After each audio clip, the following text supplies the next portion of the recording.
রাষ্ট্রের চতুর্থ স্তম্ভ বা গণমাধ্যম।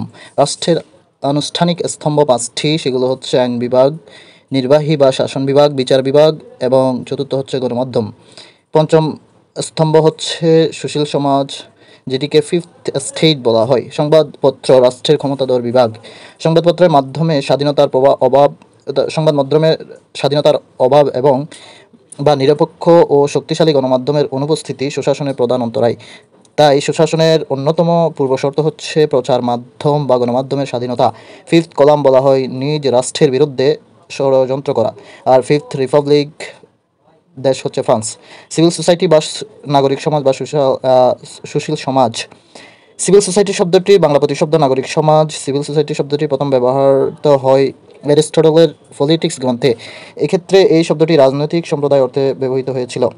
সমাজে সাহিত্য, শিল্পকলা, অভিনয় জগতের দিকপালগণ যারা সমাজ সম্পর্কে সচেতন, প্রগতিশীল চিন্তাভাবনা করেন ও মানুষকে সচেতন করতে যে কথা ব্যক্ত করেন এবং জনমত গঠনে ও সামাজিক পরিবর্তনে বিশেষ ভূমিকা রাখেন, তাদের বুদ্ধিজীবী বলা হতো।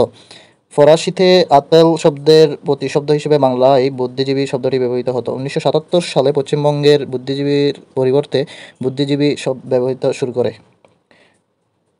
বুদ্ধজীবী ব্যবহার শুরু করে। পরবর্তীতে বুদ্ধিজীবী শব্দটির বিদ্বেষবশত সুশীল সমাজ ব্যবহার শুরু হয়। আজ থেকে 20 বছর আগে পশ্চিমবঙ্গ সুশীল সমাজ পরিভাষাটি সংজ্ঞা পরিচিত ছিল না। শ্বেতপত্র বা হোয়াইট পেপার।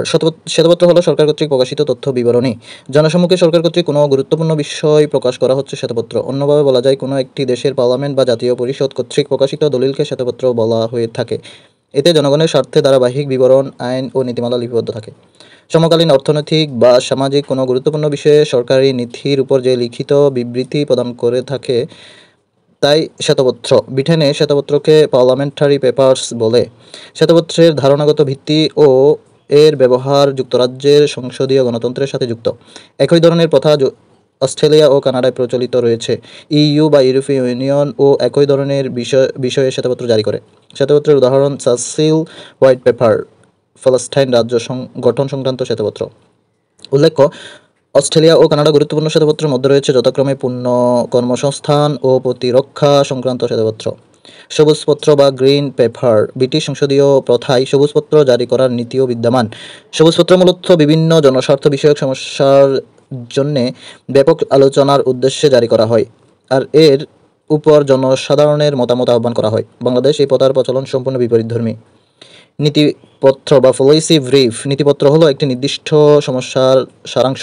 সমস্যা মোকাবেলার জন্য নীতির বিকল্প ও সেরা বিকল্পের জন্য কিছু সুপারিশ। নীতিপত্র সরকারের নীতি নির্ধারক এবং অন্যান্য যারা নীতি প্রণয়ন বা প্রভাবিত করতে আগ্রহী তাদের লক্ষ্য করে। কৌশলপত্র বা স্ট্র্যাটেজি পেপার। কৌশলপত্রের মাধ্যমে কোনো পরিকল্পনা বাস্তবায়নের বিস্তারিত কৌশল ব্যাখ্যা করা হয়। এর মাধ্যমে কৌশল ও এর পেছনের চিন্তাকে ব্যাখ্যা করা হয়।